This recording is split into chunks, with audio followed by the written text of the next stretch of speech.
Herblay-sur-Seine, nous avons décidé de mettre en avant des personnes, des agents qui sont porteurs d'un handicap.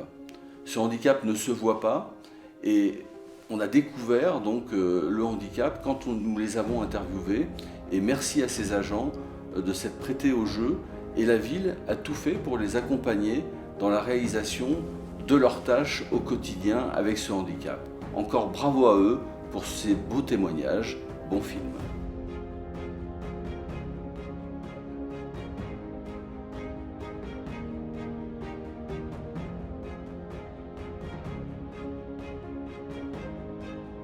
Alors ce que la mairie a fait pour moi, c'est justement monter ce dossier qui m'a aidé d'avoir 6 appareils auditifs pour pouvoir garder surtout le poste de travail par rapport au téléphone, etc., de pouvoir répondre correctement aux gens. Et puis dans ma vie actuelle, de pouvoir entendre les sons, ce qui a fait d'entendre, quand je mets, d'entendre les oiseaux, de faire attention pour les voitures qui passent. Enfin, je veux dire que voilà, même les personnes qui me parlaient derrière moi, je ne les entendais pas. Voilà, donc là, c'est très important pour que ça soit au travail et dans ma vie personnelle. Voilà.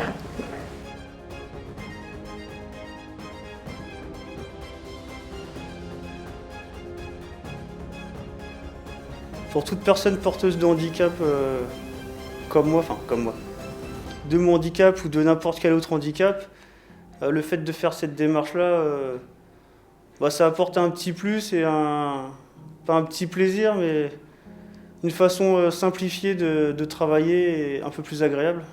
Parce que la mairie essaye d'adapter au mieux qu'elle peut.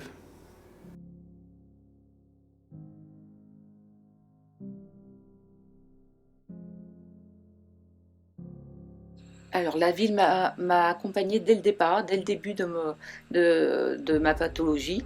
Et la reconnaissance de travailleurs handicapés m'a permis d'accéder dans un premier temps à un changement de poste, un poste de chargé de recrutement qui me tenait à cœur et qui m'a permis d'alléger la charge de travail. La collectivité m'accompagne, ayant une pathologie évolutive, m'accompagne au fur et à mesure des années de mes besoins. Elle a mis à ma disposition ce fauteuil roulant électrique. Je bénéficie également d'un transport avec un chauffeur accompagnateur qui vient me chercher à domicile le matin et me ramène le soir. Des aides à domicile également m'accompagnent 1 à 2 fois dans la journée pour préparer mon repas, pour les différents besoins que je pourrais avoir. L'étude va être renouvelée prochainement pour connaître mes nouveaux besoins et poursuivre l'évolution de ma pathologie.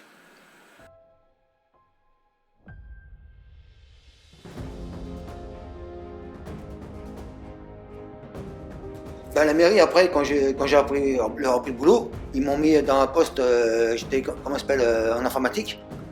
Et bon, j'y connaissais pas grand-chose. J'ai essayé de faire mon maximum, mais ça n'a pas été. Et il y avait ce poste-là qui était libre. Ils m'ont proposé de venir dans ce poste comme gardien de gymnase. Et moi, ça me convenait très bien parce que je ne force plus. Donc, ils m'ont fait un poste vraiment aménagé pour moi. C'est-à-dire que je suis gardien, je surveille. Je surveille les enfants, je surveille l'entrée, les sorties, qu'il n'y a pas trop de fouiller un peu partout. Vous voyez, que tout soit propre. Et je contrôle les poubelles, les toilettes, tout ça. Puis voilà.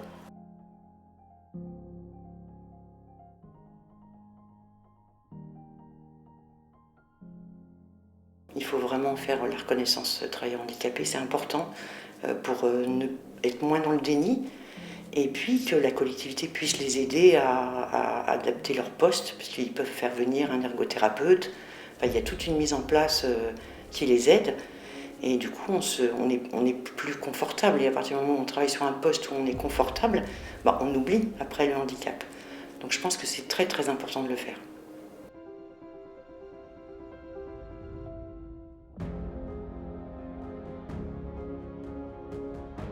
Déjà, j'inciterai tous mes collègues, suite à ce que j'ai vécu moi, s'ils ont un problème rencontré comme le mien ou un autre, ça peut être une autre maladie, je les inciterai à le déclarer le plus rapidement possible auprès de la NDPH et auprès des ressources humaines de la mairie. Je trouve le projet que la mairie D'Herblay a mis en place actuellement pour sensibiliser justement tout le personnel communal. Je trouve ça très bien et j'espère que ça ait un gros impact au niveau des collègues, que ça sensibilisera un peu plus les collègues. Parce que c'est très important et ça serait bien que d'autres communes le suivent.